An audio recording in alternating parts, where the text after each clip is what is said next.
Glória a Deus. Amém, irmãos?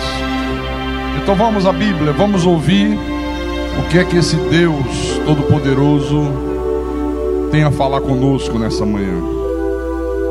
Abra a tua Bíblia, por favor, na segunda epístola de Paulo aos Coríntios, capítulo 11, versículo 1 em diante. E o tema da mensagem é: em qual Jesus você tem crido? Em qual Jesus você tem crido?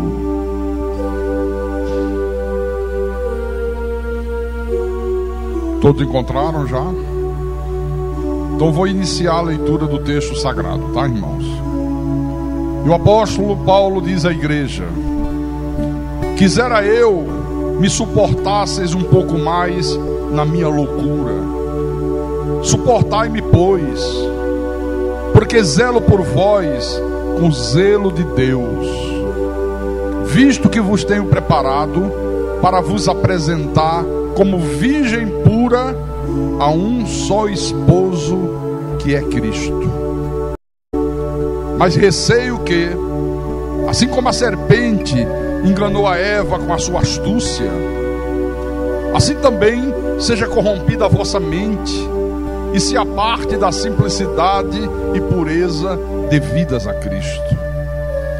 Se na verdade vindo alguém prega outro Jesus que não temos pregado, ou se aceitais espírito diferente que não tendes recebido, ou evangelho diferente que não tendes abraçado, a esse de boa mente o tolerais. Vamos orar para que o Espírito Santo nos faça compreender o que... Senhor Jesus Cristo, nosso Deus e nosso Pai, e é exatamente a Tua voz que nós queremos ouvir nesta hora. A Tua palavra diz que no mundo há muitos tipos de vozes, nenhum deles sem sentido. E no meio desses muitos tipos de vozes, algumas boas, outras ruins, outras vozes perversas, malignas, diabólicas, há uma voz que é inconfundível, que é a voz de Deus, que é a voz do Senhor, que é aquela voz que nós já ouvimos no concílio eterno, quando existíamos com o Senhor em espírito na eternidade passada.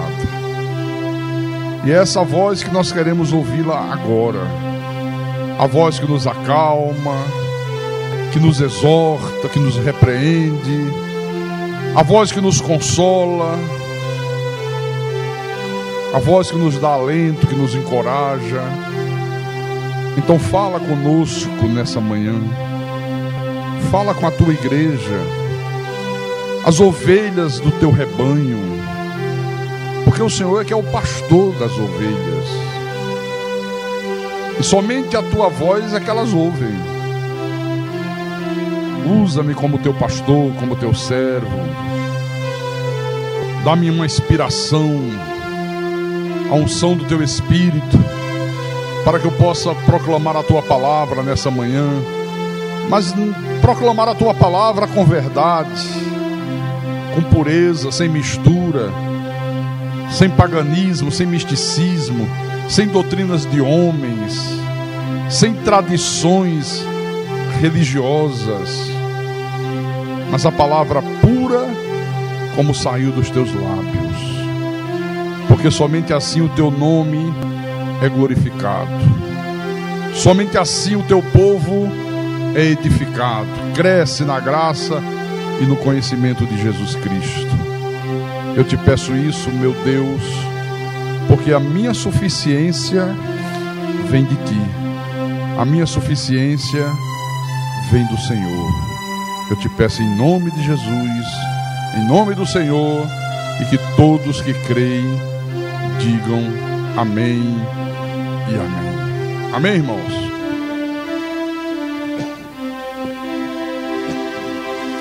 Meus irmãos amados, minhas irmãs em Cristo, Paulo está dizendo à igreja: olha, eu zelo por vocês com zelo de Deus. O mesmo zelo que Deus tem pela igreja, Paulo disse, eu tenho. E o meu objetivo, diz o apóstolo, é preparar vocês para apresentar vocês à igreja como uma virgem pura a um só esposo, que é Cristo. A igreja é a virgem pura. Não pode ter mácula, não pode ter ruga, não pode haver mistura dentro da igreja. Mas aí Paulo revela um receio que ele tinha, já naquela época. Qual era o receio? Ele diz, o meu receio é que da mesma maneira que a serpente, o diabo, enganou a Eva com a sua astúcia, assim também ele venha e corrompa a mente de vocês e faça vocês se apartarem da simplicidade e da pureza devidas a Cristo.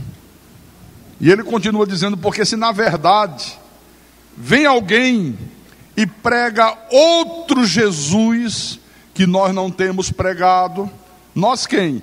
Paulo, Barnabé, Tito, Timóteo, que eram os pregadores da graça de Deus.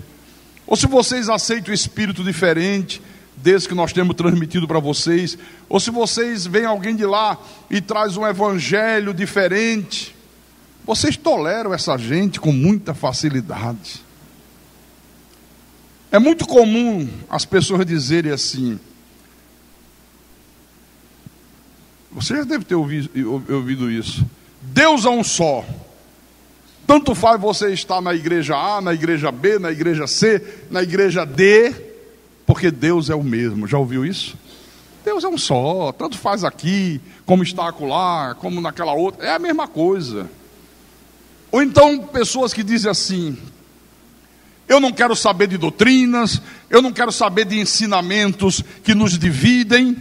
A única coisa que me importa é se a pessoa ama Jesus, se a pessoa crê em Jesus. Se a pessoa me disser que ela ama Jesus, que ela crê em Jesus, não me interessa qual igreja ela vai, não me interessa onde ela congrega, eu a considero como um irmão em Cristo.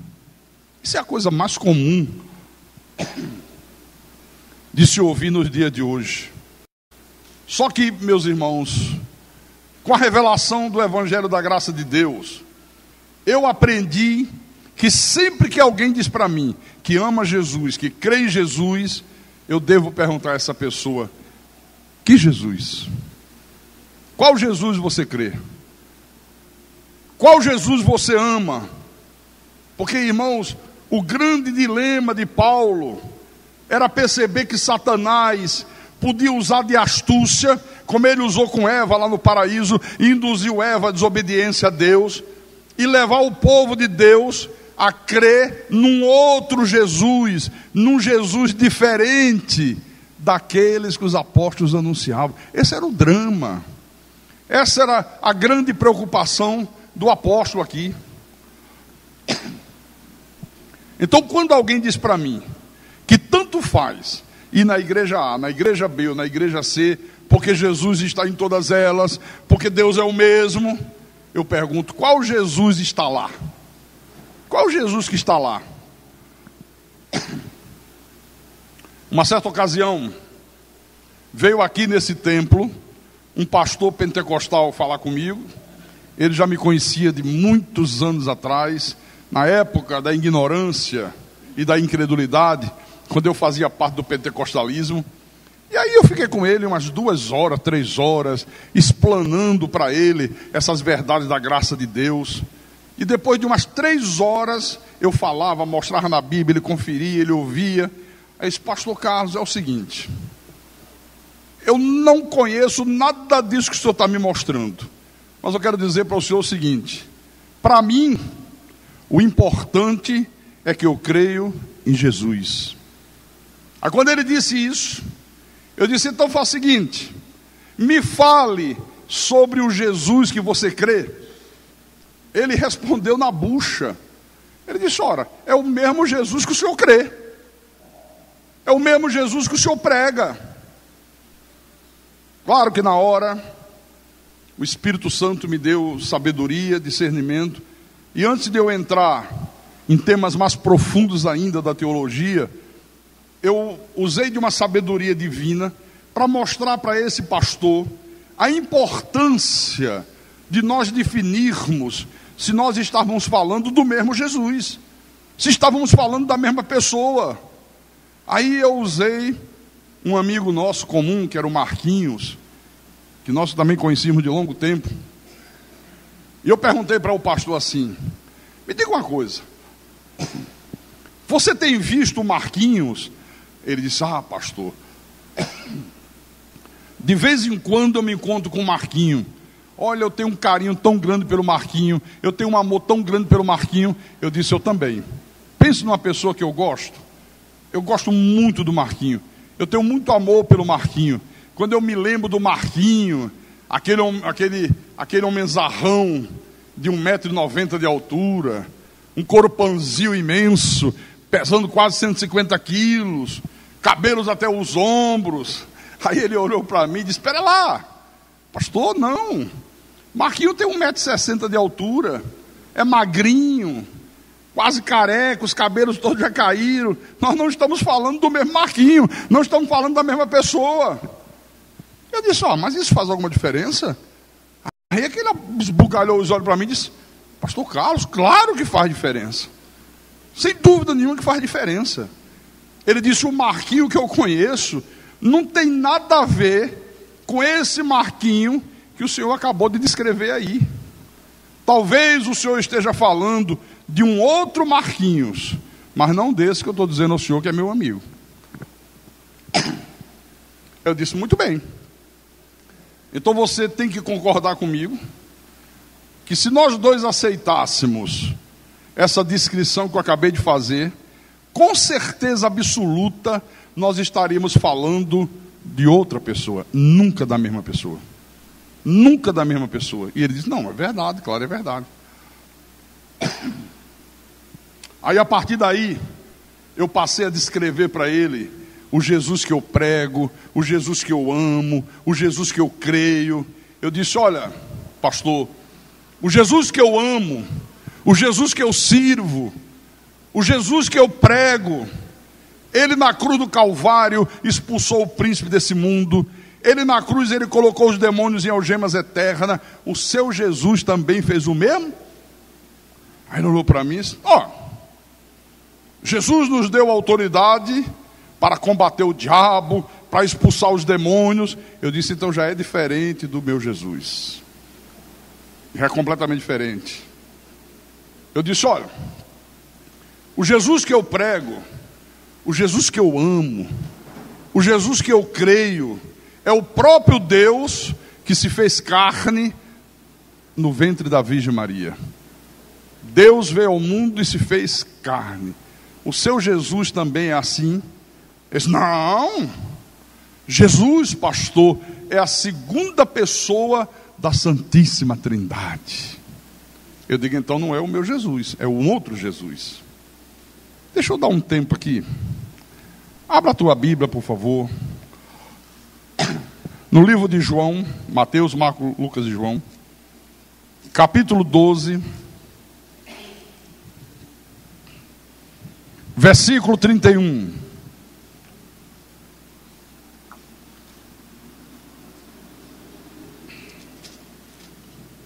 João capítulo 12, versículo 31. Vou ler, tá? Estava se aproximando o momento de Jesus ser levado à cruz, o momento dele consumar toda a obra, e ele diz em alto e bom som: chegou o momento de ser julgado este mundo, e agora o seu príncipe será expulso. Deixa eu fazer uma pergunta: foi expulso ou não foi expulso? E por que a maioria dos crentes diz o diabo é o príncipe desse mundo? Contradizendo frontalmente a Bíblia. Chegou a hora, nesse momento agora, aí na cruz, eu vou expulsar o príncipe desse mundo. A partir de agora vai ter um rei de reis, um senhor de senhores, aleluia. Mas vai lá um pouco atrás em Judas, Antes de começar Apocalipse, tem a epístola de Judas. E no versículo 6, Judas escreve para a igreja e diz: e a anjos, os que não guardaram o seu estado original. Está falando daqueles anjos que se rebelaram contra Deus. Está falando daquela uma terça parte dos anjos que acompanhou Lúcifer na sua rebelião. Ele diz: mas abandonaram o seu próprio domicílio. Ele tem guardado sob trevas, em algemas eternas, para o juízo do grande dia. Então, os demônios estão como? Em algemas eternas, para o juízo do grande dia. Está aqui, esse é o Jesus que eu prego. Esse é o Jesus que eu creio. Ele fez isso aqui. Ele fez exatamente isso aqui. Já que estamos aqui pertinho, volte um pouco na primeira epístola de João, capítulo 5, versículo 20. João diz à igreja: também sabemos que o Filho de Deus é vindo, quer dizer, está conosco, foi gerado no ventre da Virgem, aquele ente santo, aquele corpo de carne, é isso que a Bíblia chama o Filho de Deus. Sabemos que ele é vindo, ele está conosco, e nos tem dado entendimento para reconhecermos o verdadeiro, e estamos no verdadeiro, em seu Filho, Jesus Cristo. Este é o verdadeiro Deus e a vida eterna. Quem é o verdadeiro Deus? Jesus Cristo. Este é o verdadeiro Deus. Esse é o Deus bendito. Esse é o Senhor do Velho Testamento, que se fez carne no ventre da Virgem lá na Galileia. Deixa eu voltar aqui em Judas, versículo 4. Essa epístola foi escrita para encorajar a igreja a rechaçar aqueles que pregam um outro evangelho, aqueles que anunciam um outro Jesus. E ele diz: pois certos indivíduos se introduziram com dissimulação, os quais desde muito foram antecipadamente pronunciados para esta condenação, homens ímpios que transformam em libertinagem a graça de nosso Deus e negam o nosso único, soberano e Senhor Jesus Cristo. Negam que Jesus é o único e soberano Deus, negam que Jesus é soberano, diz que o homem tem livre-arbítrio, diz que o homem é que decide, diz que Deus tem que se submeter à vontade do homem. Deus tem planos, mas ele não pode realizar se o homem não permitir. Eu vi um sujeito chamado Marcos Feliciano falando uma bobagem dessa numa pregação. Deus tem planos, irmãos, mas ele não pode realizar seus planos se o homem não permitir. Isso não seria Deus de nada, absolutamente de nada. Então, todo cristão verdadeiro, ele tem que levar em consideração essa pergunta: qual Jesus que eu estou crendo? Qual é o Jesus que eu tenho ouvido? Qual é o Jesus que eu tenho servido? Você já se fez essa pergunta? Você que está me ouvindo através de um CD, você que me ouve através do programa de rádio, através da TV na web, você já fez a você mesmo essa pergunta? Se você não quer ser enganado pela astúcia da serpente, olha, teste as tuas próprias crenças, teste as tuas próprias convicções sobre Jesus. Paulo recomendou à igreja fazer isso em 2 aos Coríntios, olha, 2 aos Coríntios capítulo 13, versículo 5.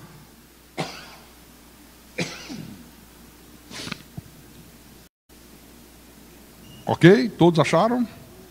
Então lá vai. Examinai-vos a vós mesmo, se realmente estás na fé, se realmente estás na verdade. Provai-vos a vós mesmo, ou não reconheceis que Jesus Cristo está em vós? Se não é, que já estáis reprovado. Então Paulo manda que a gente prove a nós mesmos, examine a vocês mesmos, se você realmente está crendo na verdade de Deus, ou se você não está crendo numa mentira, se você está servindo o Jesus da Bíblia ou um outro Jesus. Quantos de vocês estão hoje aqui, mas que durante muitos anos frequentaram igreja, frequentaram denominações e não conheciam Jesus, nem tampouco o Evangelho da graça de Deus? Levante a mão aí. Levante. Todo mundo. Eu também. Frequentávamos. Conhecíamos esse Jesus aqui da Bíblia? Não.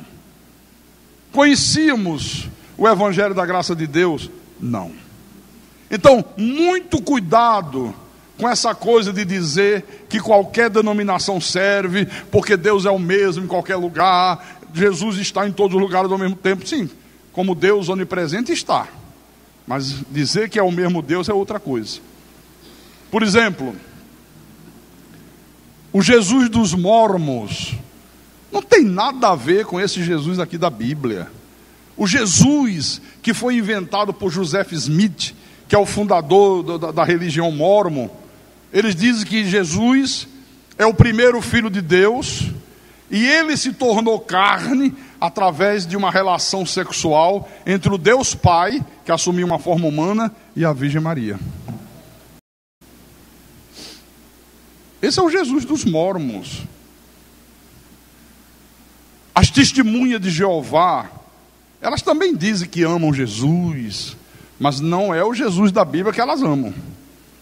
Porque sabe o que eles dizem? Que antes de Jesus nascer do ventre de Maria, Jesus era o arcanjo Miguel. Ele diz, aí ele nasceu do ventre da Virgem Maria, depois que ele morreu na cruz, ele voltou outra vez a ser o anjo Miguel. O Jesus aqui da Bíblia, ele veio para salvar o seu povo, ele veio para salvar a sua igreja. O Jesus das testemunhas de Jeová, eles dizem, veio para salvar somente 144 mil pessoas, e essas 144 mil pessoas que serão salvas, ele diz, são eles, os testemunhos de Jeová. Só que quando o fundador da Testemunha de Jeová disse isso, ele nunca imaginou na vida que eles alcançariam o número de adeptos que eles alcançaram até o dia de hoje. E aí hoje eles ficam sempre sem saber dizer, como é que pode? Não é só 144 mil e essas outras aí que já ultrapassou em milhões e milhões e milhões e milhões de pessoas. Então eles creem num outro Jesus. Os católicos também amam a Jesus. Eu também amei o Jesus dos católicos durante 23 anos da minha vida. Olha, mas esse Jesus que eu amava na igreja católica era totalmente diferente do Jesus que eu amo e do Jesus que eu creio hoje. O Jesus dos católicos, ele só faz aquilo que a pessoa pede à sua mãe, e a mãe pede para ele fazer. Os católicos até usam um adesivo no automóvel, pede à mãe, que a mãe pede ao filho. O Jesus dos católicos, ele também não é o Deus único, o soberano, ele é apenas um numeral, ele é apenas uma segunda pessoa de uma falsa trindade que foi inventada pelos bispos católicos no concílio de Nicéia. Então, o Jesus dos católicos é um outro Jesus. E esse era o receio de Paulo. Paulo disse, olha, o meu medo, o que me inquieta, o que me angustia, é que a tal da serpente use de astúcia e faça vocês crerem num outro Jesus, num outro evangelho. Eu vou falar logo mais à noite sobre isso. Segure um pouco aí e veja o que diz Mateus capítulo 16, versículo 13 em diante.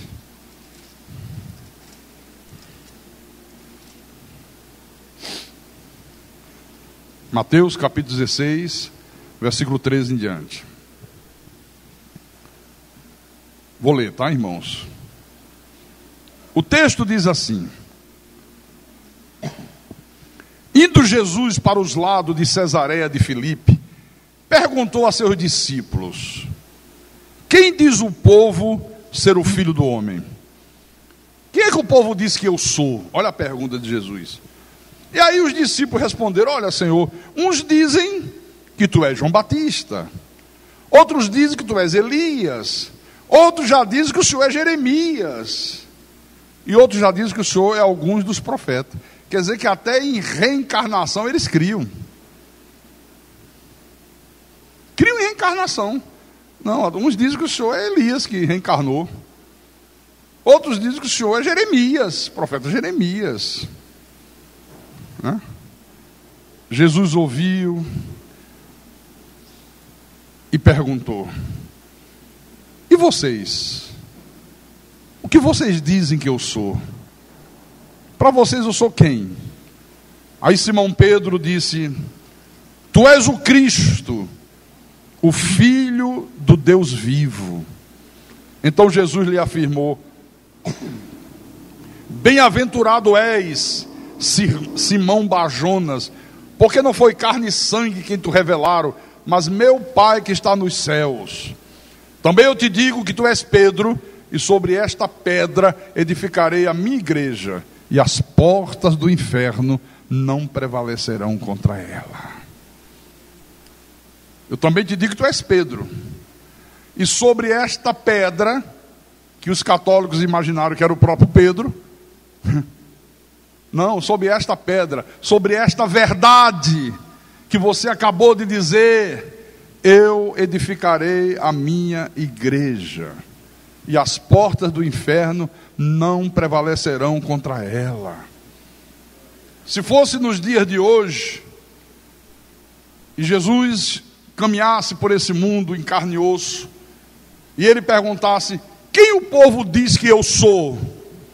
A resposta, principalmente das pessoas que frequentam as igrejas pentecostais, as igrejas que pregam a teologia da prosperidade, a resposta seria: olha, ele é um Jesus que veio para dar riquezas, que veio para dar casa própria, automóvel do ano, altos salários.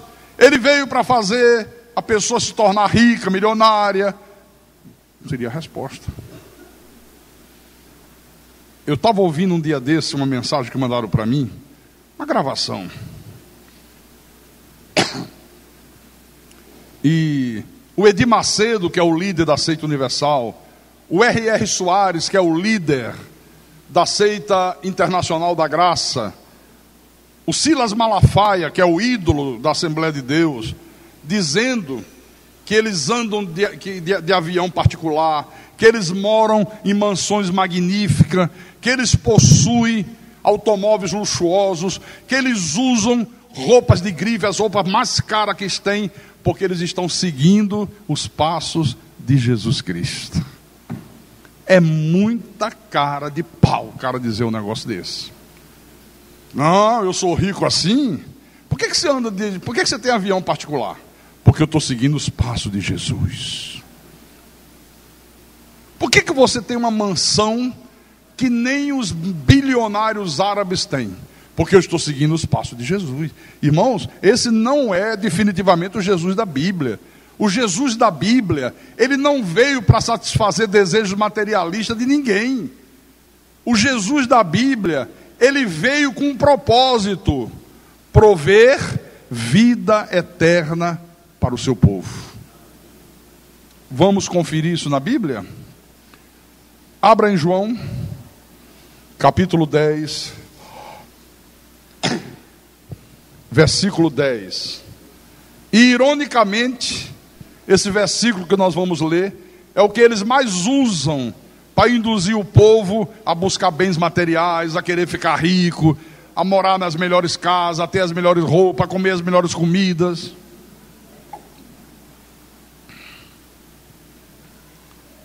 Vamos lá? João capítulo 10, versículo 10.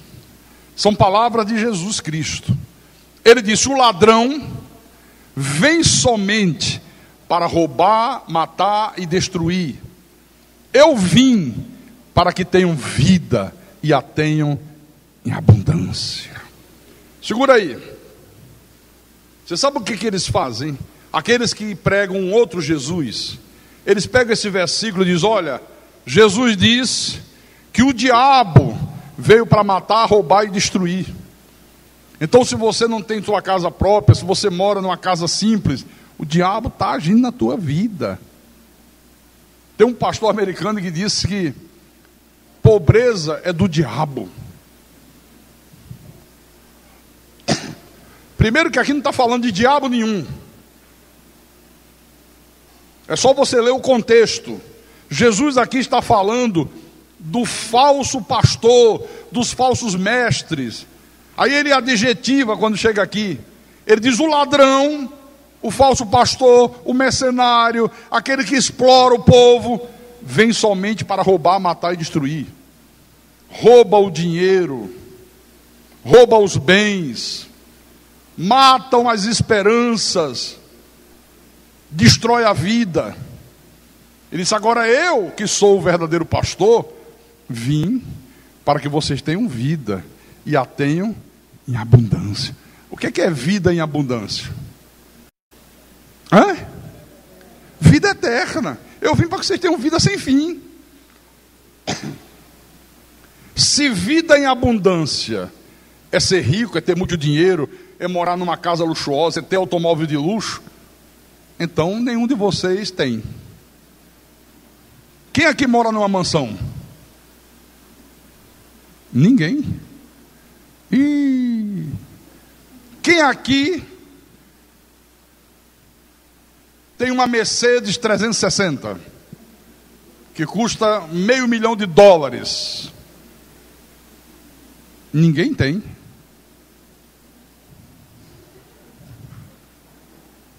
Quem aqui tem um aviãozinho particular que cabe 24 passageiros? Ninguém tem. Quem aqui mora num apartamento na beira-mar, na Aldeota? Ninguém mora num apartamento na beira-mar, na Aldeota. Vocês estão percebendo a incoerência? Quer dizer que só esses canalhas espirituais é que tem vida e abundância? Não, vida abundante não é isso, não são bens materiais. Vida abundante é vida eterna. Eu vim para que vocês tenham vida, mas vida em abundância, vida eterna, vida para sempre, vida sem fim. Então, esse Jesus que esses indivíduos pregam não é o Jesus da Bíblia, mas não é mesmo. Jesus não veio para isso. Para não deixar dúvidas, abra em 1 Timóteo, 1 Timóteo, capítulo 6, versículo 7 em diante. Vamos ver o Jesus da Bíblia falando, para ver se o Jesus que tem falado para você, na denominação que você congrega, não importa qual, se é o mesmo Jesus. Então o Jesus da Bíblia diz assim: porque nada temos trazido para o mundo, nem coisa alguma podemos levar dele. Tendo sustento e com que nos vestir, estejamos contentes. Você tem sustento? De manhã cedo tem um cafezinho legal, um cafezinho, um pãozinho com ovo frito, que bênção. Tem almoço? Tem, pastor. Olha, uma carnezinha, um alcatra, né? Um feijãozinho esperto, com girimum, com quiabo, com maxixe, um arrozinho legal. Não tem caviar? Não, não precisa caviar. Tem janta? Tem. Tem uma roupinha para você se vestir? Não está precisando andar nu? Não tenho, graças a Deus. Tem gente que só quer comprar roupa de grife, né? Porque senão não se sente vestido. Tendo sustento e com que nos vestir estejamos contentes. Quer dizer que para a gente viver uma vida feliz, precisa tão pouco.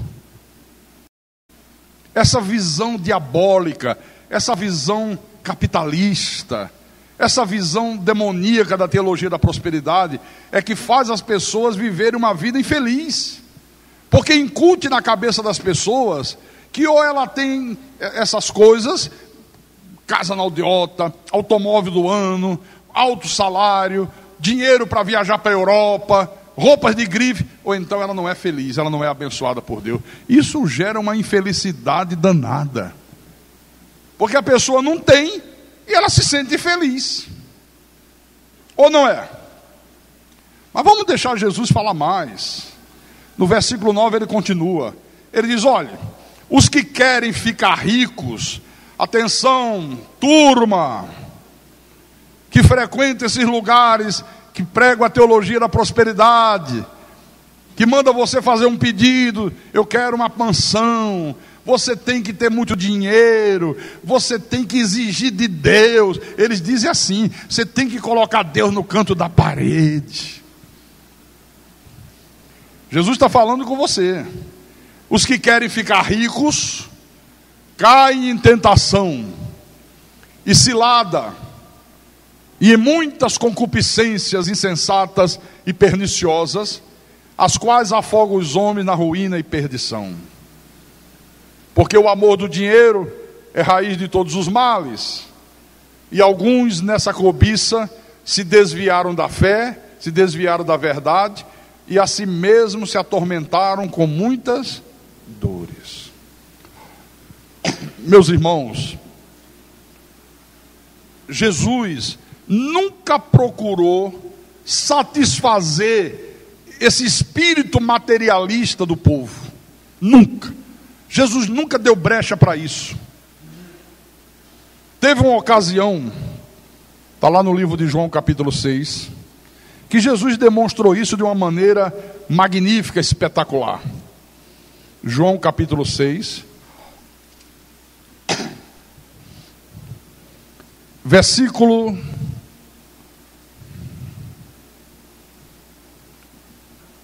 1 em diante.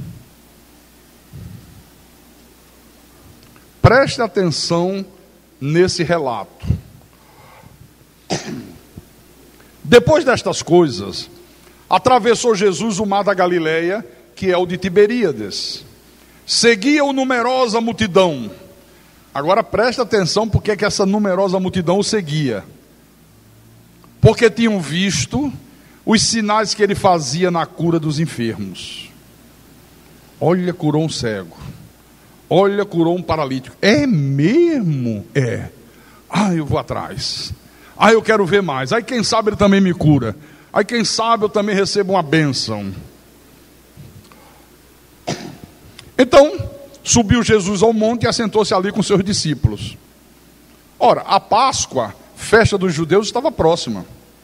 Então, Jesus, erguendo os olhos e vendo que grande multidão vinha ter com ele, disse a Filipe: onde compraremos pães para lhes dar a comer? Mas dizia isso para o experimentar, porque ele bem sabia o que estava para fazer. Jesus estava experimentando Filipe.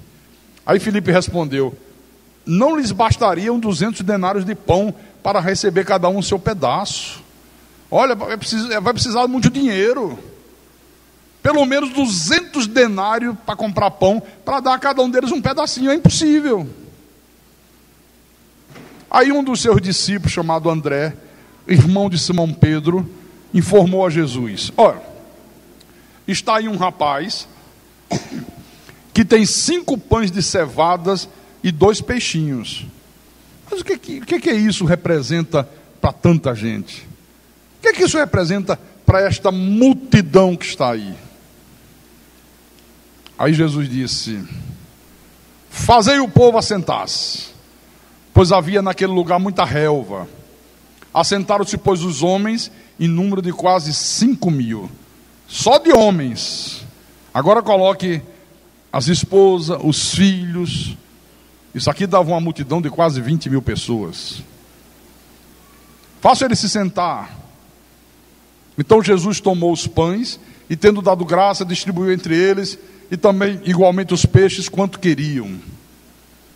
Quanto queriam? Vai distribuindo. O cara quer 2 pães, dê 2 pães. Quero mais pão, dê mais pão. E deu pão para toda a multidão, todo mundo ficou farto. E no final, ainda encheram 12 cestos de pães que sobrou. Isso aqui é muito curioso, viu? O versículo 12 diz: e quando já estavam fartos, Jesus disse aos discípulos: recolhei os pedaços que sobraram, para que nada se perca. Assim, pois, o fizeram, e encheram 12 cestos de pedaços dos 5 pães de cevada que sobraram aos que haviam comido. Vendo, pois, os homens o sinal que Jesus fizera, disseram: este é verdadeiramente o profeta que devia vir ao mundo. Quer dizer que na visão dessa multidão aqui, o profeta que Deus havia prometido, o Salvador, ele viria para satisfazer a barriga, encher o bucho de pão da casa, avião, roupa de grife. Essa era a visão deles. Sabendo, pois, Jesus, versículo 15, que estavam para vir com o intuito de arrebatá-lo para o proclamarem rei, retirou-se novamente sozinho para o monte. Pasme os senhores, essa multidão aqui, extasiada com o milagre da multiplicação dos pães, queriam pegar Jesus na força e o proclamarem rei. Mas Jesus se recusou, ele disse negativo. E como diz o cearense, pegou o beco, saiu fora. Só que no dia seguinte, Jesus também se recusa a fazer mais milagres diante dessa multidão. Eles foram atrás de Jesus no outro dia, mas Jesus percebeu que o que motivou essa gente aí ao encontro dele outra vez foi por causa dos pães que eles haviam comido na véspera. Eles queriam mais pães, eram os discípulos dos pães. Vamos conferir? Versículo 22. Desse mesmo capítulo 6, viu? No dia seguinte, a multidão que ficara do outro lado do mar notou que ali não havia senão um pequeno barco e que Jesus não embarcara nele com seus discípulos, tendo estes partido sóis. Entretanto, outros barquinhos chegaram de Tiberíades, perto do lugar onde comeram o pão, tendo o Senhor dado graças. Quando, pois, viu a multidão que Jesus não estava ali nem os seus discípulos, tomaram os barcos e partiram para Cafarnaum à sua procura. Olha que coisa interessante. Chegaram no mesmo lugar, cadê Jesus? Cadê Jesus? Será que vai ter pão doce hoje? Será que vai ter o pão de cereja? Será que vai ter cura? Como é que vai ser? Como é que não vai ser? Olha, ele passou para o outro lado do mar, está lá em Cafarnaum. Vamos pegar os barcos. Olha que disposição. Remaram, meu irmão. Nunca vi tanta disposição. E partiram para Cafarnaum à procura de Jesus. Versículo 25. E tendo encontrado no outro lado do mar, lhe perguntaram: mestre, quando chegaste aqui? Quer dizer, querendo dar a entender o quê? Puxa, estávamos ansiosos para te encontrar. Faz tempo que o Senhor chegou. Já estamos aqui de novo. Estamos aqui atrás do Senhor. Estamos aqui à tua procura. Aí Jesus respondeu: em verdade eu vos digo, vós me procurais, não porque viste sinais, mas porque comeste dos pães e vos fartaste. Vocês estão me procurando, não é porque vocês viram sinais messiânicos em mim, não é porque vocês perceberam que eu sou o Messias prometido. Não, vocês estão me procurando porque vocês comeram dos pães e se fartaram, e vocês querem que eu dê mais pães para vocês. Vocês não querem outra coisa. Que resposta dura, né, rapaz? Mas ele continuou no versículo 27.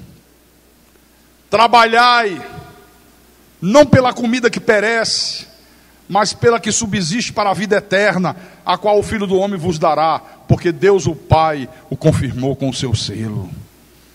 Olha, trabalhem, se esforcem, façam isso que vocês fizeram, não pela comida que perece, não em troca de pão, não em troca de uma cura, não em troca de bênção financeira, não em troca dessas coisas, mas em troca das coisas espirituais, que é o que tem valor, que é o que vale.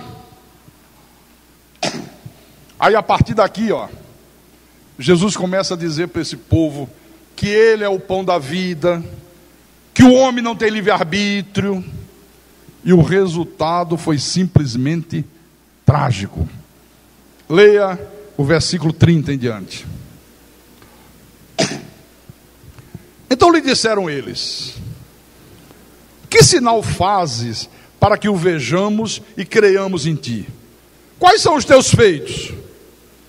Nossos pais comeram o maná do deserto, como está escrito, deu-lhes a comer pão do céu. Aí Jesus disse: em verdade vos digo, não foi Moisés quem vos deu o pão do céu. O verdadeiro pão do céu é meu Pai que vos dá. Porque o pão de Deus é o que desce do céu e dá vida ao mundo.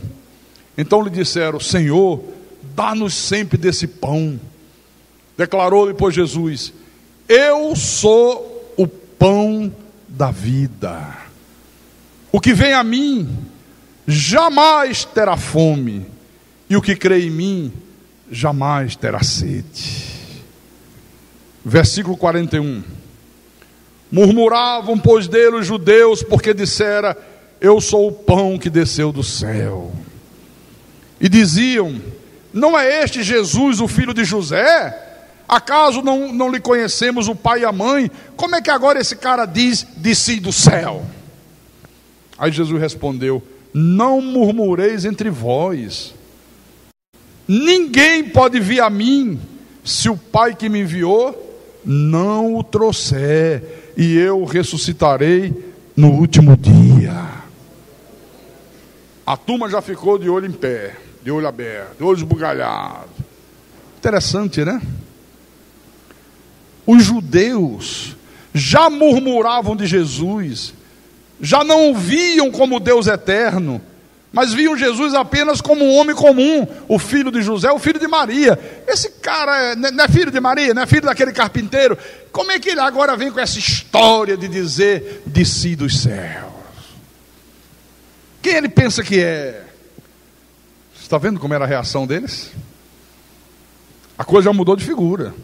Aí quando Jesus começou a dizer que ele não tinha um livre-arbítrio, quando Jesus começou a dizer: fique frio, ninguém pode vir a mim, ninguém, se o Pai que me enviou não o trouxer.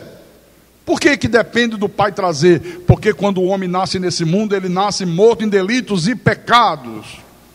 Romanos 3,10. Não há quem entenda, não há quem busque a Deus, todos se extraviaram, a uma se tornaram inúteis. Não há quem busque a Deus, o homem está morto espiritualmente. Só vem se o Pai trouxer. E como a gente vê se pregar nas igrejas o livre-arbítrio, que é o homem que decide, que é o homem que vem. Irmão, você tem que ir a Deus, você tem que aceitar Jesus, como se Jesus fosse uma mercadoria que se coloca numa bandeja e sai se oferecendo. Aceita, aceita, você quer aceitar, você aceita, e o homem cheio de arrogância: não, amanhã talvez, um dia, quem sabe, não sei o que, não sei o que, não sei o que, não sei o que. Aqui a coisa já começou a ficar preta.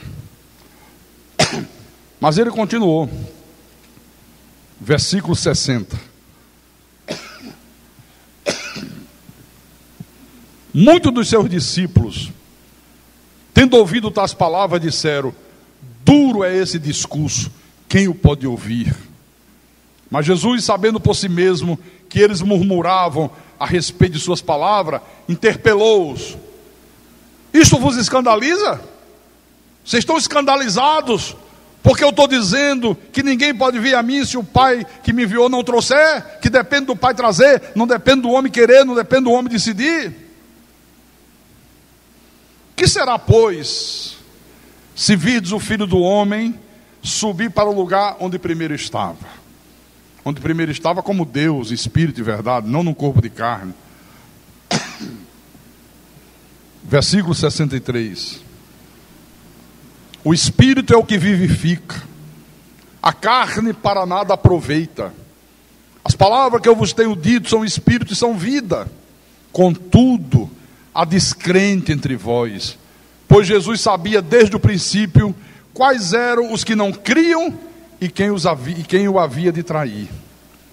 E prosseguiu, deu a segunda paulada na moleira da turma. Por causa disto é que vos tenho dito: ninguém poderá vir a mim se pelo Pai não lhe for concedido. Aí, meu irmão, a turma olhou um para o outro e disse: esse cara aí é muito folgado, viu?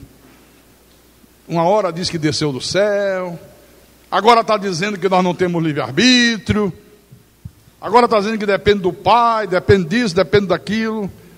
Olha o que aconteceu, versículo 66.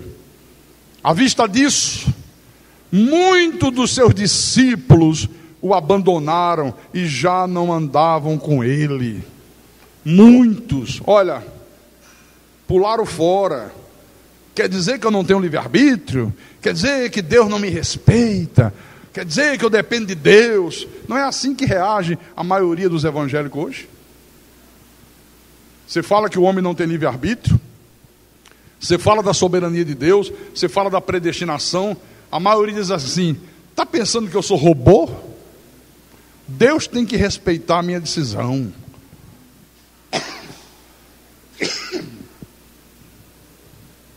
Muitos abandonaram. Eram os discípulos do pão, eram os discípulos da cura. Então perguntou Jesus aos 12: porventura, quereis também vocês se retirar? Vocês também querem ir embora? Aí Pedro respondeu: Senhor, para quem iremos? Tu tens as palavras da vida eterna, e nós temos crido e conhecido que tu és o Santo de Deus. Aí Jesus disse: deixa eu ver se esses caras tão firmes mesmo. Vou falar uma coisa bem forte para eles. Aí fez uma pergunta: não vos escolhi eu em número de 12? Certamente que eles balançaram a cabeça afirmativamente. Sim, sim. Contudo, um de vós é diabo. É duro, né? Eu não escolhi 12 homens, escolhi eu, sim senhor. Mas um desses 12 aí, um de vocês, é filho do diabo, é semente da perdição. A turma ouviu e calou. Permaneceram. Tem gente que não aceita isso, né? Que haja filho de Deus e filho do diabo.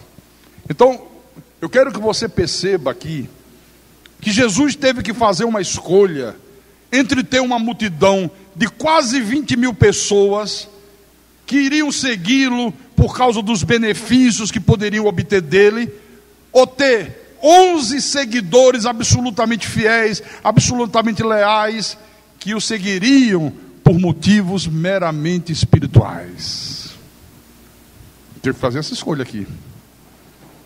Jesus teve que fazer uma escolha entre ter muitos consumidores ou poucos discípulos fiéis.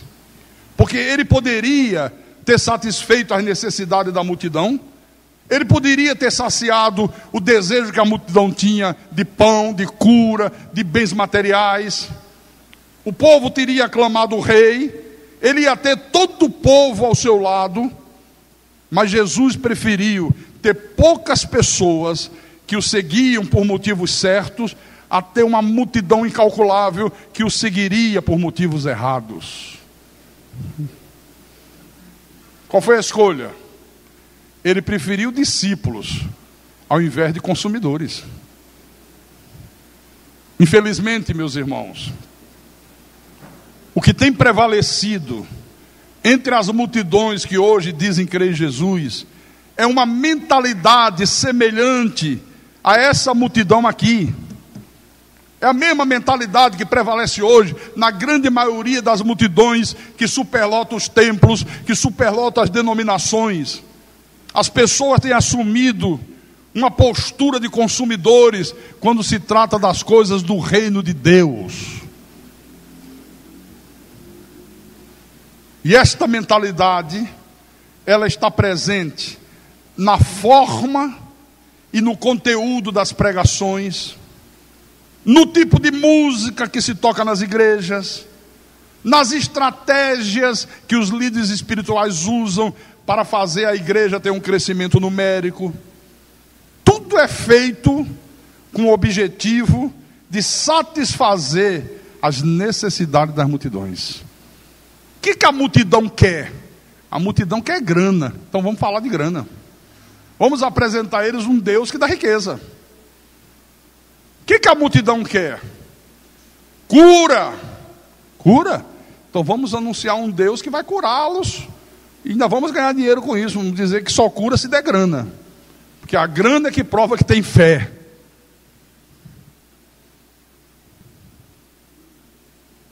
Eu tive um líder espiritual, diabólico, demoníaco, que ele dizia assim: que negócio de falar de salvação, que negócio de falar de arrependimento, não tem que falar de pecado, o povo não quer saber disso, o povo quer saber é de ganhar dinheiro, é de ter saúde, é de ter carro, é de morar bem, de vestir bem. Era proibido falar de salvação, era proibido falar de arrependimento, era proibido falar de vida de santidade. Então, nesses lugares onde o outro Jesus é pregado, eles adotam táticas e práticas em que as pessoas são vistas por ele como clientes, como consumidores que vão gerar lucros. É a verdade. Por tudo isso, irmãos, é que Jesus preferiu 11 discípulos genuínos, 11 discípulos verdadeiros, 11 discípulos leais, fiéis, a uma multidão de consumidores. Essa foi a escolha dele. Eu não quero consumidores, eu quero discípulos fiéis. Hoje o que nós vemos aí são os líderes religiosos preocupados em produzir consumidores e não verdadeiros discípulos de Jesus Cristo. A preocupação é produzir consumidor, gente que consuma, gente que gere lucro, gente que gere dinheiro. E basta você ver aí essa grande corrida ao ouro que se tornou o mundo religioso. Basta você ver os gigantescos impérios religiosos que se erguem. E ele diz: vida abundante é ter dinheiro, é ter casa, mas eles é que têm, dentro dessa ordem. O povo mesmo não tem. O povo mesmo não tem. Eu pergunto, principalmente para as pessoas que vão ouvir esse CD, ou que vão assistir o DVD, ou que vão ouvir essa pregação quando ela for passada na rádio: qual é o Jesus que você tem crido? Qual é o Jesus que você tem servido? Qual é o Jesus que você tem amado? O Jesus que Paulo pregou? Ou o outro Jesus que tem sido pregado?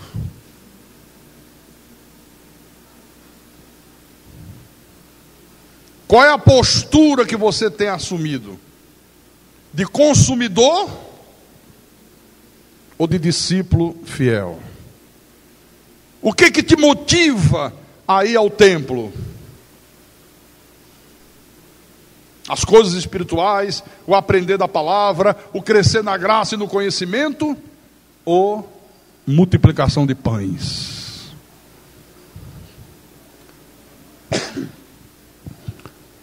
Dá para você ter ideia de quantas pessoas nós teríamos aqui nesse domingo se eu passasse a semana inteira no meu programa de rádio anunciando: estou me consagrando em oração, vou jejuar, vou acordar de madrugada, dobrar os meus joelhos no chão, e domingo, quando eu orar, o milagre vai acontecer.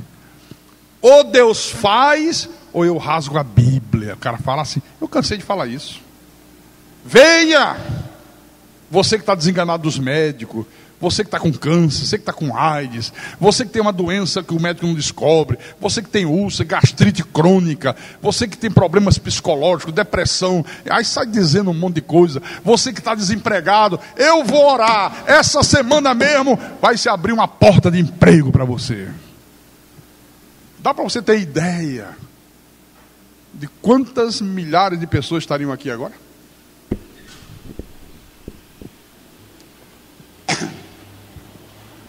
Mas eu passo a semana toda na rádio. Olha, Jesus disse que nós temos que crescer na graça e no conhecimento dele. Você tem que manejar bem a palavra da verdade. Você tem que ter um conhecimento profundo de Deus. Você tem que conhecer Deus como Deus quer ser conhecido. Venha à igreja Cristo é Vida, que você vai ter esse conhecimento. Quem está aqui pela primeira vez hoje? Levante a mão. Aquela senhora e aquele senhor. 2 pessoas.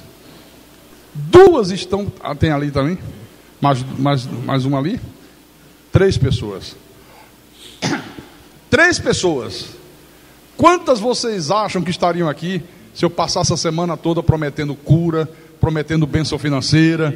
Olha, você que tem um marido que está querendo abandonar a casa, ou que está com um amante, isso é a pombagira. Eu vou me agarrar com a pombagira, viu? E o seu marido volta ainda hoje. O que até de mulher aqui atrás de ter o marido de volta, você não faz ideia. Isso é uma perversidade. Brinco com as pessoas, ilude as pessoas. E quando não acontece, diz assim: é porque você não teve fé. Ah, mas o senhor prometeu. Não, eu prometi, mas tem que perseverar, tem que fazer uma corrente. Mas eu já fiz 12, faça mais 12. Você já deu tudo, já, então dê mais do que tudo. Está faltando alguma coisa. O casal que frequenta a igreja aqui disse assim: pastor, eu frequentava esses lugares onde se prega um outro Jesus. Meu filhinho doente, gravemente enfermo, e eu fui falar com um tal de bispo, e ele disse: fica tranquilo que Jesus vai curar teu filho. Agora você tem que provar a tua fé. Vá fazendo corrente, vá ungindo com óleo, vá desafiando Deus é dando dinheiro. E ele disse: eu dei o que tinha e o que não tinha. Depois de algumas semanas, meu filho morreu. E eu fiquei desesperado. Por que Deus não curou meu filho? Onde é que eu errei? O que é que houve? O que é que não houve? Aí foi falar com o safado chamado bispo. E ele disse: olha, em alguma coisa você errou, porque Deus não falha. Aí já bota a culpa em cima da pessoa, né? Alguma coisa está errada na tua vida. Você não guarda nenhuma mágoa de ninguém, não? Ah, as picaretagens. Não tem algum ódio aqui no coração? Faça um exame, porque Deus não fala, a culpa é de vocês. O casal voltou para casa. Quando foi uns dias depois, encontrou uma mamadeira onde eles botavam as moedinhas para o filho. Toda moedinha que dava o filho fez um mealheiro, né? Da mamadeira. Aí encontrou a mamadeira, estava cheinha. Devia estar guardando aquelas moedinhas para comprar um brinquedinho. Aí ele disse: sim, mulher, encontrei o erro. Será que é porque a gente não deu isso? Esquecemos de dar até as moedinhas. Aí foi para o tal de bispo. Ele disse: só eu sabia que Deus ia mostrar onde estava o erro. Dá para cá. E pegou a mamadeira com as moedas.